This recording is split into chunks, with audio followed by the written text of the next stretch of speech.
figo is also used and just as misleading. For what is macho about the breed of musclemen who, at least at the beach club where I go, get their eyebrows waxed as well as their bikini lines? Long ago, figo and its female equivalent, figa, lost their literal meanings, penis and vagina, respectively. Today, they stand for virtually anything that is hip or desirable. A fire-engine-red superbike made by the company that I help run is figo. So is a silver Ferrari 360 Modena. Sprinkling your conversation with choice dialect like Suchmel, blow me, and Bolognese is considered very cool, very figo to the people in this part of the world. The funny thing about figa, and the Italian male's obsession with it, is that the term isn't considered vulgar except when hurled at a statuesque beauty who refuses to acknowledge the chorus of compliments that comes her way while wandering the water's edge in a G-string.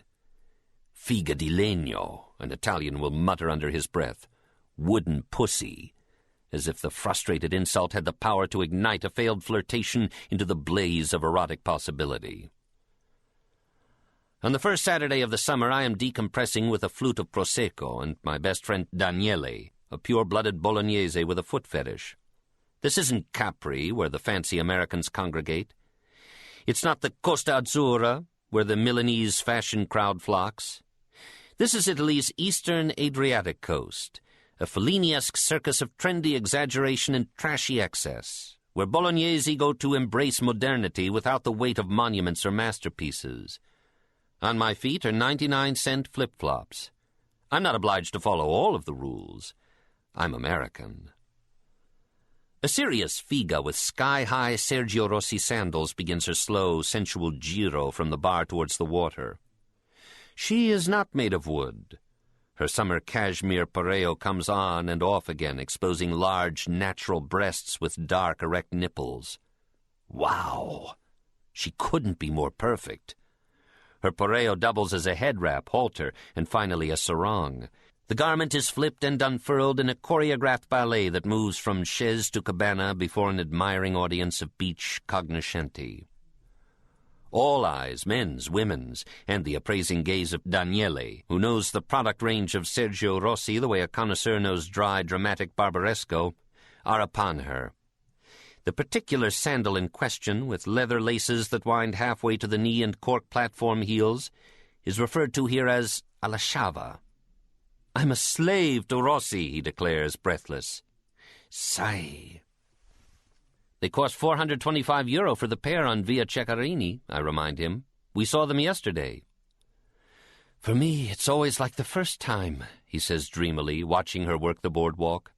He is a master. The man does seem to know what to do with feet, I answer, putting down my Herald Tribune for just a second. I hope he doesn't ruin it, pronounces Daniele, suddenly indignant. He is referring to my lunch last week with the CEO of Gucci, who told me he was going to buy the Bologna-based company. Have you seen the toes? I ask. Like well-manicured rosebuds. One has to admire the high sandal in summer. It stretches the calf, elongates the line of the leg, gets a pretty girl around town and aficionados, like Daniele, aroused. At the beach, Italian men also appreciate the color white, and they know a good tan when they see one. The paradox of the very darkest all-over suntan on the whitest woman creates the perfect backdrop for designer Pele, skin longing for skin. The mix is a combustible hormonal cocktail, a shot of summer Viagra for young Italians who can tell the difference between real crocodile and pressed leather at 500 paces. A new girl walks by, who we think is our housemate, Nicoletta, incognito. Dark as chocolate, thin as an after-eight dinner mint, she slides rhinestone-encrusted sunglasses down her nose and looks out at the sea of sleek, oiled, leering ragazzini. If you were with us at the beach that summer, you'd know the model name of the wraparound aviators rimmed in brushed gold that I'm talking about, Dior Flash. Every girl had them, even a barmaid like Nicoletta. Nearby, each pyrotechnic gesture is watched, evaluated, priced in the bagni, beach clubs with evocative names of mythical personae like Ettore and various states of desire, paradise, ecstasy, hedonism.